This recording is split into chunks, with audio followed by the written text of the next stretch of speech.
here's the time that I made, or Mm-hmm. it is mission driven. Rob's seems to be mission driven. Mine, Mm-hmm.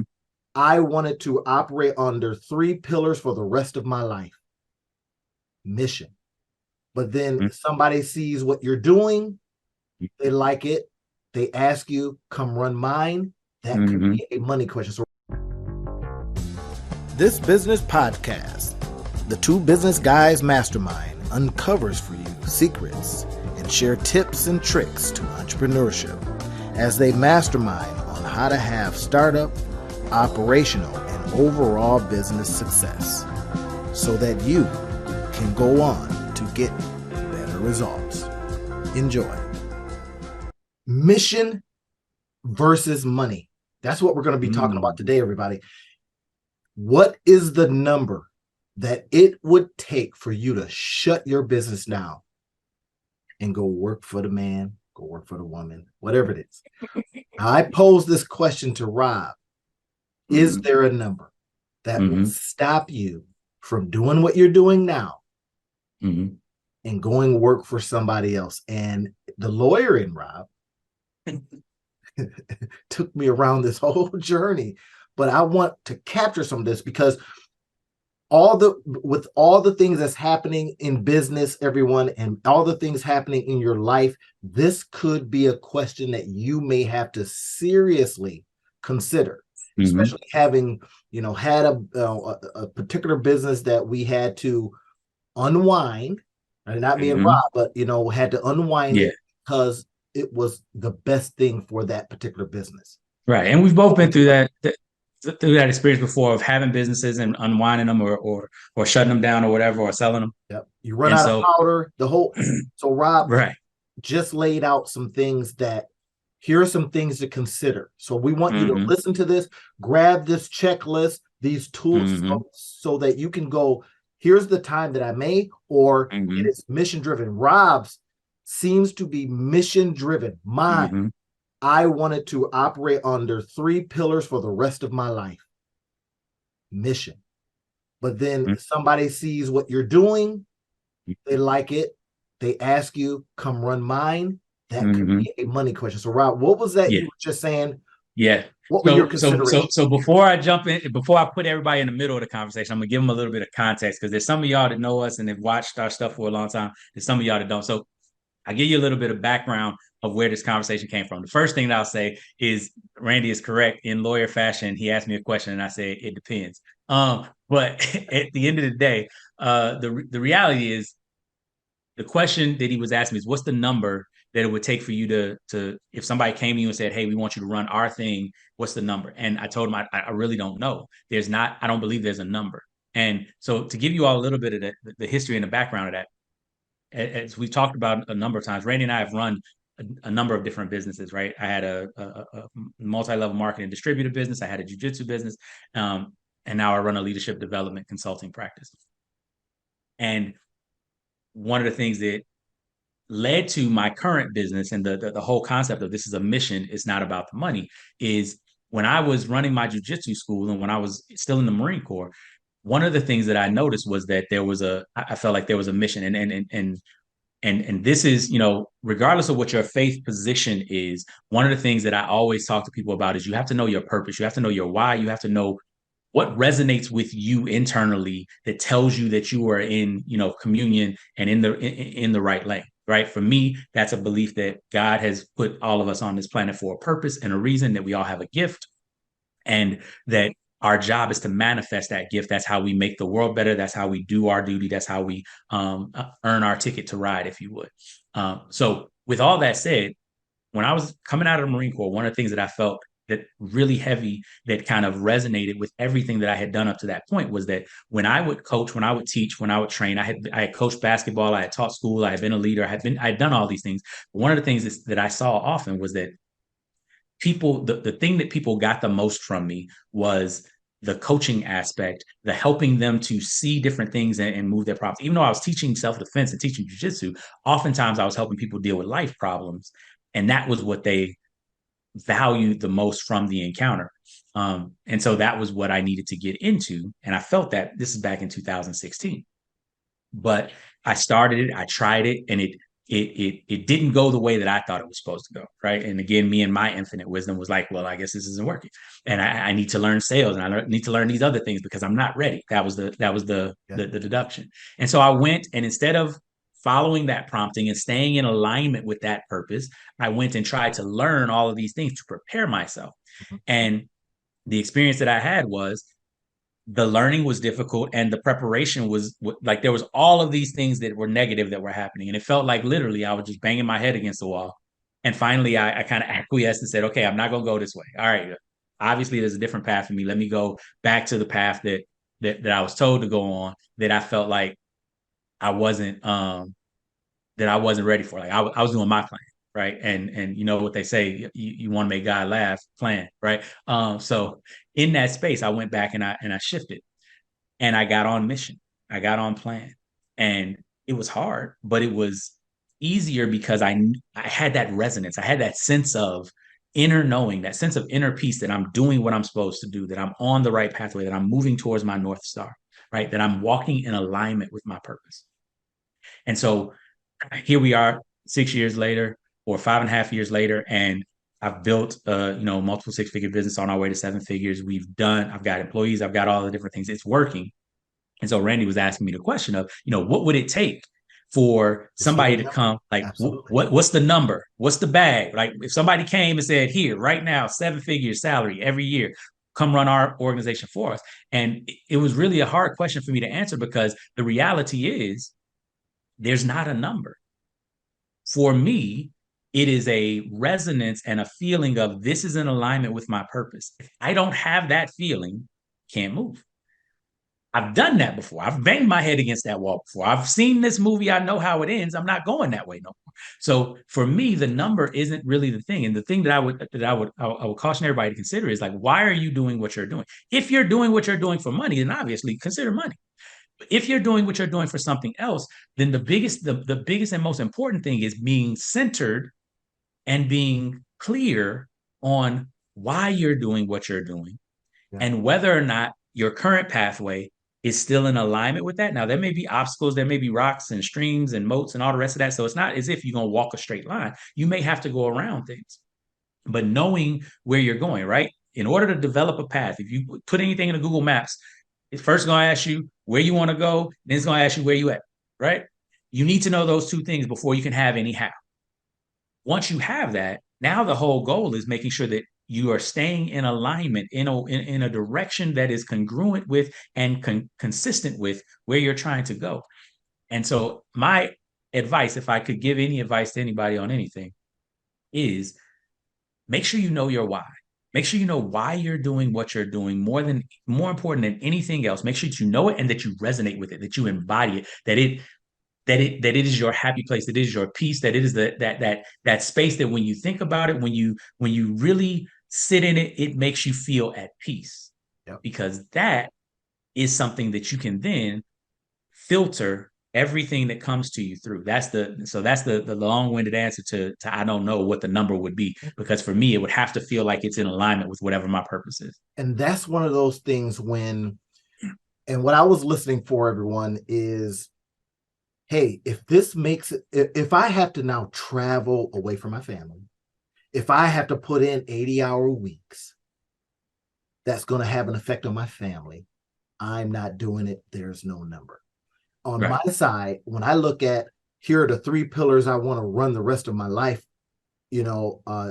under, then I ask, does it have anything to do with helping someone see things differently, see the world differently, pull themselves up by their boots, all these kind of things? No, I'm not doing it.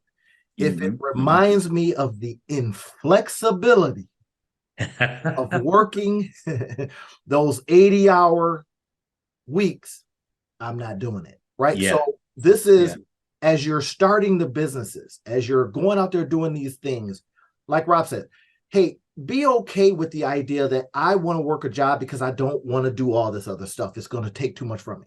But then if you look at your life and go, well, wait a minute, I like the idea that I could work till 4 a.m. and sleep till noon. I like the idea of getting up at 4 a.m. and stopping at noon. Yeah. right? So these are the flexibility, these are the questions that you're constantly asking yourself, but it's always banked against something, right? I was talking to somebody the other day, and this is what I says, well, the number one question, you may have heard this in some of our other podcasts, what's your burn rate?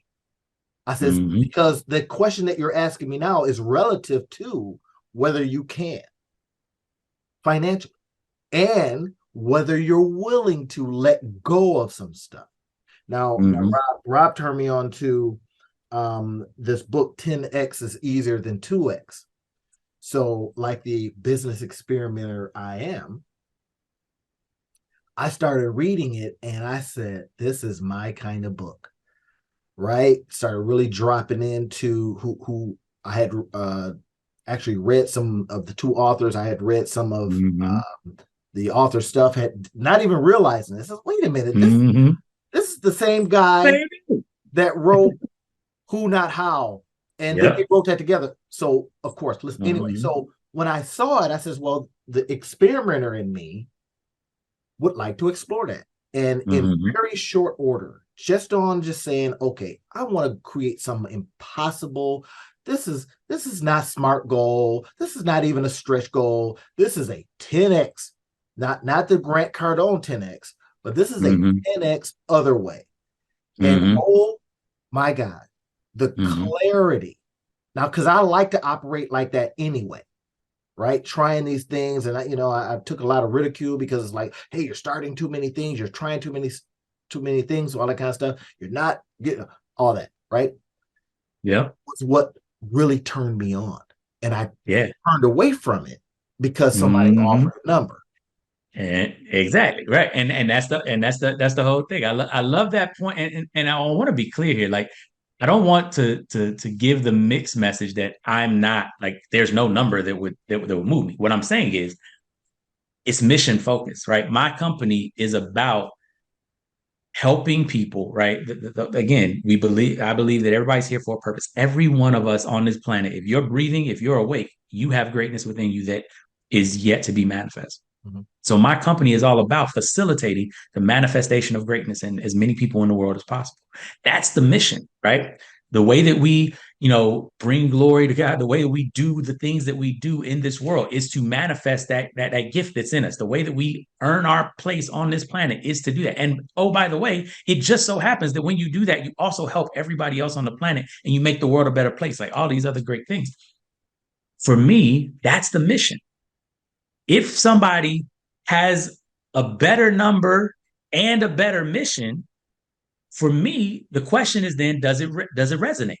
Is it my mission? Because because it's better for somebody else doesn't mean it's better for me. That's it. And there's a lot of things like you talked about, like time with family, flexibility. There's a number of different things. Like, I recognize that I have become largely unemployable in the space that I've been. Like, I was a Marine Corps officer, I was a teacher. I put myself under authority structures and did things that way intentionally. Now, I still, when I'm working with my clients, technically I'm employed by my clients, but there's a very symbiotic and synergistic relationship that's there. If I'm in a situation like that, then yes, I'm comfortable with that. But I don't see myself being in a situation where someone else has plenary authority over me again. It's just not a place that I like to be, especially because I'm trying to help. And I don't like those scenarios where somebody feels like they can just tell me what to do. Like, I'm like, just my background and the way that I'm a lawyer, I'm a business owner, I'm a Marine. Like, my dad doesn't even tell me what to do no more. Right? Like, if my father treats me only advise. Like, exactly. If my father treats me like I'm a grown person who, while he could tell me what to do, he respects me enough not to do so. What other human being, adult on this planet, am I going to let tell me what to do in that space? That's me, right? So I know the places where I can thrive, the things that I can enjoy, the places where I can be, but also most importantly, and here's the funny part, even if all of that stuff wasn't there, if the mission calls for it, I'm willing to do those things that are still uncomfortable, that I still don't like, that I may not enjoy, in order to make the mission, right? I joined the Marine Corps when I was 30. not because I wanted to have people yelling and screaming at me and being in charge of me, but because I also knew that part of the mission was learning leadership and being able to understand at a high level how to lead people. Right. Yes. I went into school systems trying to become a superintendent to change education in inner cities and reverse a lot of the the results of systemic discrimination over hundreds of years and all the rest of that type of stuff. Once I got into the school system, I realized, oh, it's not a lot of people that know how to lead who are doing this work. And I'm not great at leadership. I'm like, so I might want to go learn how to do this if the mission is solving this problem. So I went to the Marine Corps. As a 30-year-old man, allowing people who were either my age or younger to tell me what to do. Because that was the hierarchy of learning how to lead. It was part of the mission. If it's part of the mission, I'm comfortable with it. But if it's not part of the mission, and I think that's the thing that, so many people look outside, right? Like, and I love the way you had your pillars, right? You were able to articulate and outline what's important to you, what resonates, what is at your central core, what drives you. And I think so many people struggle because they're looking for what should drive me. Right. From outside. They're looking to hear from somebody else what's supposed to be that for you. And the biggest thing that I can tell you is, nobody can tell you but you. People can help you figure it out for you, but at the end of the day, you have to know. And that's a muscle that for a lot of people has atrophied. That's a muscle that for a lot of people, you haven't used it in so long, you don't even know what you want. You know what you are supposed to want. You know what looks good to want, but being able to sit in that space where you're in your mission, I think that's something that, for our listeners, is something that you definitely want to. And that's why we're having this conversation, everyone, is because, we like talking about, helping the businesses start and grow and all that kind of stuff. But this one, it happened because Rob and I took a little time off. He had some things going on. He was moving and all that kind of stuff. And then I was doing some stuff. And then in that time, I read like 4 books in that time, Rob, and it's just, oh my gosh, right? And that's just more stuff coming in, but then from different angles with a different level of maturity, with different insights, right? With different discernments. So the books and then I reread quite a few books, during that time. It was 3 or 4 weeks, right? Yep. And they're now informing me. And I have a different lens. So they're packing on their lessons differently, and it's invigorating me even more. And as a result, more money's coming in and all these different things, right? But this question that may come to a lot of us, because we have seen businesses during the pandemic just go to zero. We've seen companies go to zero, and as a result, now employees have been off, right? Or companies that said, stay home, and now they're saying, get your butt back to work, and come and people are going, why? Right. Why should I? We got the strike because they're realizing, this whole technology could replace me. AI, the GPTs, the chat GPTs of the world could wholesale replace me. So there's a huge question out there of, why am I doing what I'm doing? Is it mission in life, or do I just need the money? Yeah. So that's what you're faced with. And this is what we're saying. Hey, listen, if you operate on mission, now I'm not pushing an agenda. I'm saying it's kind of dependent upon, again, your burn rate. It's dependent upon, what your bills are informing you of. Right. Like your mission might be survival, right? Like your mission might be making sure that you got the bag, right? Like I get it. Right. Like I need to feed my family. I think it's important for, like, I want to point that out again, and you all can look back through some of our older videos for like the long in-depth version of the stories. But like, I'm not talking to you about this now, just in the space where like we moved to a nice new house and all these other types of things. Like, I had 3 part-time jobs while I was on mission after I had not made what's $1,200 for 6 months because I was not following mission. So like, this conviction for me is more than just, I read it in a book or I saw it or whatever. No, I literally banged my head against the wall and had to like go kicking and screaming to mission because I was no, but it must be that I got to do it this way. This is the way I should do it. This is the way this is the way that all the books are saying, right? And this is what I was taken away from it. But mission was over here. Mm-hmm. And even when I went and did mission didn't just immediately go, hey, how you doing? What's going on?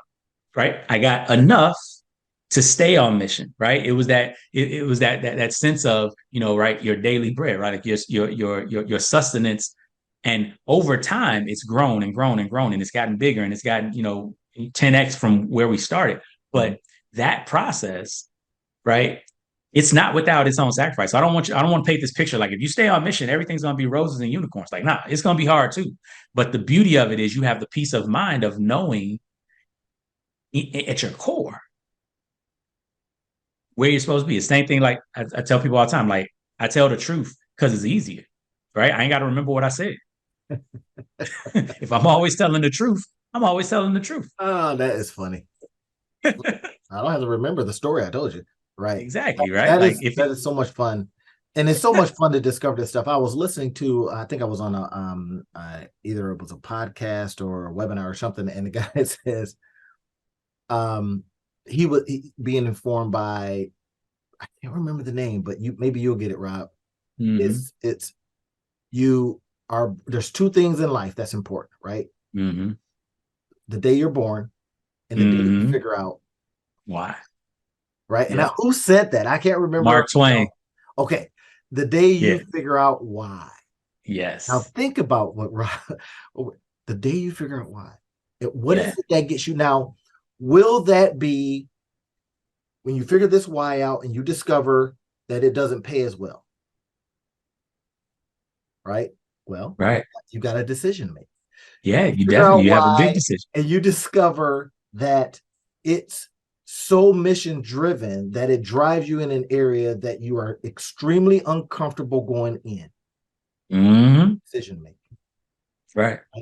So, and how committed are you to that mission? Right. Like, it's not easy. It's easier. Right. Because you still have all of these decisions when you don't know why, but you have nothing that kind of anchors you in a sense of peace, in a sense of calm. Right. Nietzsche said it this way. He said, a person with a sufficient enough why can endure almost any how. Correct. Right? When your why matters, when your why is so resolute, when you understand what your purpose is, when you understand what your mission is, you're willing to overcome more obstacles than you are when you're just trying to do something.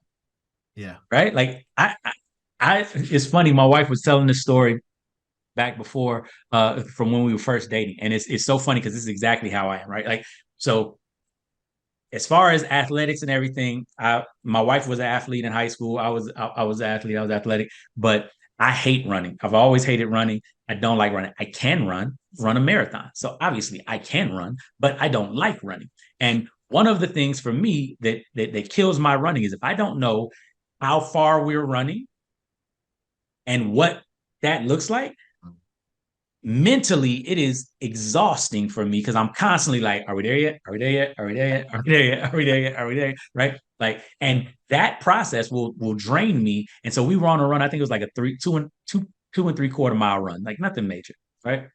And so we're there, and I probably stopped 4 or 5 times along the route just to be like, because I'm running. I'm running slower because I'm running with my wife, and she was my girlfriend at the time. But we're running, and I'm running with her, and I'm like, I have no idea because she had run the route before, but I have no idea. Like, do we turn left? Do we turn right? Do we go? So there's this whole sense of I don't know where I'm going. I don't know what I'm doing. A lot of times I feel like that experience that I was having there is a lot of what a lot of you all experience in your businesses and your lives in general. And the thing that I will say is when you, and my wife was telling the story, she was like, so he stopped a lot of times. It was crazy because after that first time that we ran it, he never ran right with me anymore. Like he would run up and he would run back and he would never stop. And it was like, who is this person? I don't know who this guy. And it was the whole thing was I knew where I was now, so I'm good. Like it's not mentally taxing, so I'm physically okay. And what I want to give you all is that's what I'm talking about when I'm talking about knowing your why, knowing your mission. The tools are in that story, everybody. Yeah. Right? When you know who you are, when you know what you're doing, right? It takes away the psychic load of hoping that you're doing the right thing, of wondering if you're doing the right thing, right? When you know that there's a plan, when you know that there's that there's an end state, that there's a North Star, that there's a thing that you're supposed to be doing, any obstacle that comes in your path is just part of the adventure. Yeah. It's not a thing that makes you have to recalculate and and redesign the entire mission just because there's an obstacle. Right? Obstacles are going to happen. Detours are going to happen. That's cool. But you don't have to do all of the work and the planning of, but are we really trying to go there? Is that really where we want to? That's where all that mental energy goes. Right? Your story, my running story is relative to gyms. For the life of me, listen, everybody, for the life of me, I don't understand why people go to the gym to get on a treadmill. For the life of, I look over there and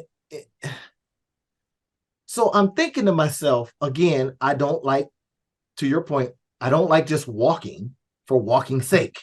Mm-hmm. It makes no sense, right? So like Rob says, if I don't know where I'm going, so I want to go somewhere and have to get back, right? So I'll go and I'll do walks now. I'll walk to the lake, right?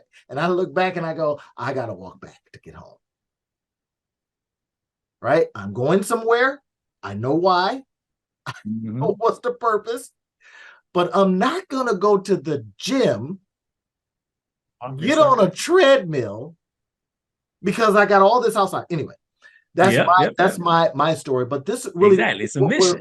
Right. What we want to wrap this up with, everyone, is that, decide, get on mission or get on money. Right? And we're saying mission is better. Yeah. And even if you want money, make money the mission. Make sure that money is the mission. Don't just be on money for money's sake. Because there's never going to be enough quote unquote money. You got to know what the mission of the money is. That's, oh my gosh, that's the tool within. Now, I'll give you an example. I was coaching an entrepreneur the other day, and I'm telling them, I said, there's always a business within the business. And then I think I have one of our titles, it's called The Sawdust of Business. And people, I told my wife, she was like, dude, what does that mean?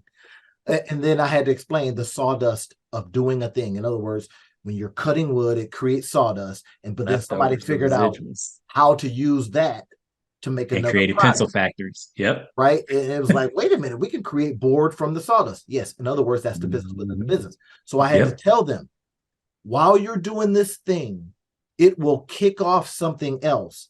We're going to package, repurpose for profits.